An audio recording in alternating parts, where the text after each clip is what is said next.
নমস্কার বন্ধুরা, আমার কুকিং চ্যানেলে আপনাদের সকলকে স্বাগত। টাইটেল দেখেই নিশ্চয়ই আপনারা বুঝে গেছেন যে আজকে আমি কি বানাতে চলেছি। আজকে বানাবো মাটন কষা। মাটন কষার নাম শুনলেই সবারই জিভে জল চলে আসে। তাহলে চলুন রেসিপিটা আপনাদের সাথে শেয়ার করি। এখানে আমি 600 গ্রাম মাটন নিয়ে নিয়েছি। মাটনটা আমি ম্যারিনেট করব। দিয়ে দিলাম হাফ চামচ নুন, হাফ চামচ হলুদ গুঁড়ো, জিরে গুঁড়ো, ধনে গুঁড়ো, হাফ চামচ কাশ্মীরি লঙ্কার গুঁড়ো, দিলাম 3 চামচ সর্ষের তেল। সব দিয়ে মাটনটা আমি ভালো করে ঘষে ঘষে আঙুল দিয়ে মশলাগুলোকে মাটনের গায়ে মিশিয়ে দেব। এইভাবে ঘষে ঘষে মশলাগুলো মাখিয়ে দিলে মশলার একটা ভালো ফ্লেভার মাটনের গায়ে চলে আসে। এইভাবে আমি 1 ঘন্টা রেখে দেব। সর্ষের তেল দিয়ে দিয়েছি। 2টো আলু অল্প নুন দিয়ে ফ্রাই করে নেব। আলু ভাজা হয়ে গেছে।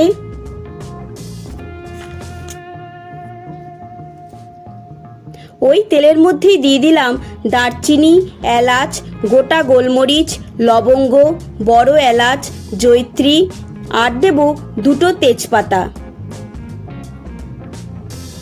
ভালো করে একটু ফ্রাই করে নিয়ে 2টো মিডিয়াম সাইজের পেঁয়াজ আমি কুচি করে অ্যাড করে দিলাম।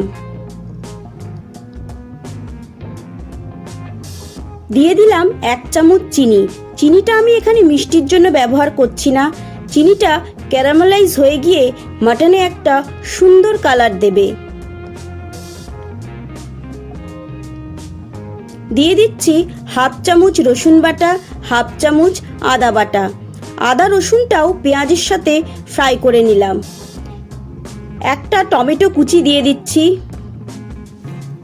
টমেটো পেঁয়াজ আদা রসুনের সাথে ফ্রাই করে নেব। দেখুন ফ্রাই করা হয়ে গেছে।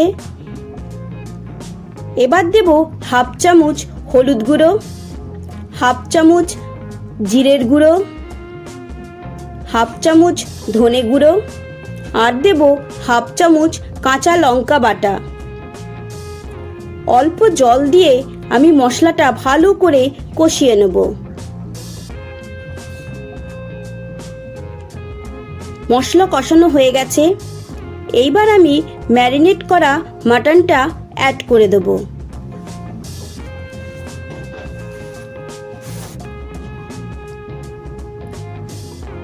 পাঁচ মিনিট মতো মাটনটা আমি কষিয়ে নেব।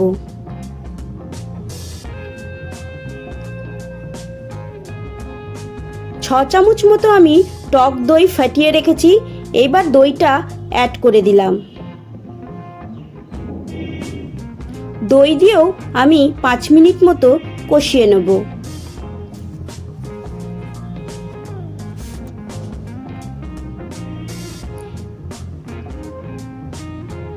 দিয়ে দিলাম পরিমাণ মতো নুন।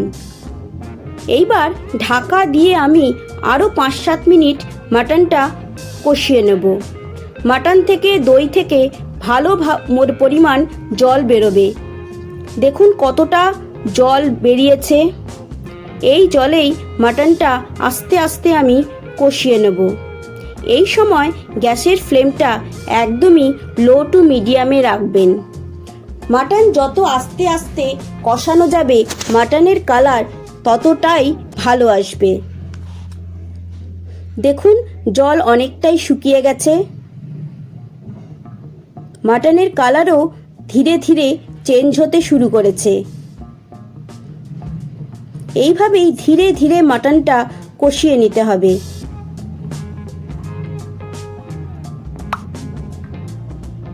দিয়ে দিলাম হাফ চামচ গরম মশলা গুঁড়ো, আর দিলাম 1 চামচ ঘি। আবারও একটু ভালো করে কষিয়ে নিলাম।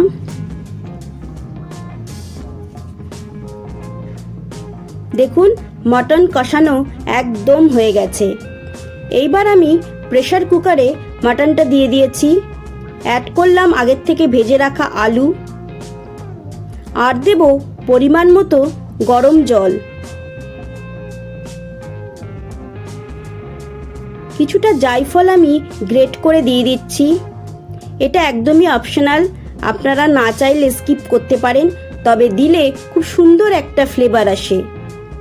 এবার আমি ঢাকনাটা দিয়ে 4টে সিটি দিয়ে মাটনটা সেদ্ধ করে নেব।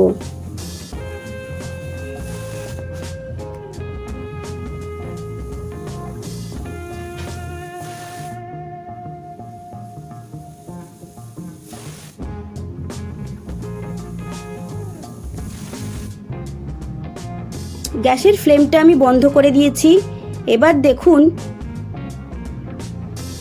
মাটনের কালারটা কতটা সুন্দর এসছে। এইভাবে মাটন রান্না করলে এর স্বাদ একদম বিয়েবাড়ির মতো হয়।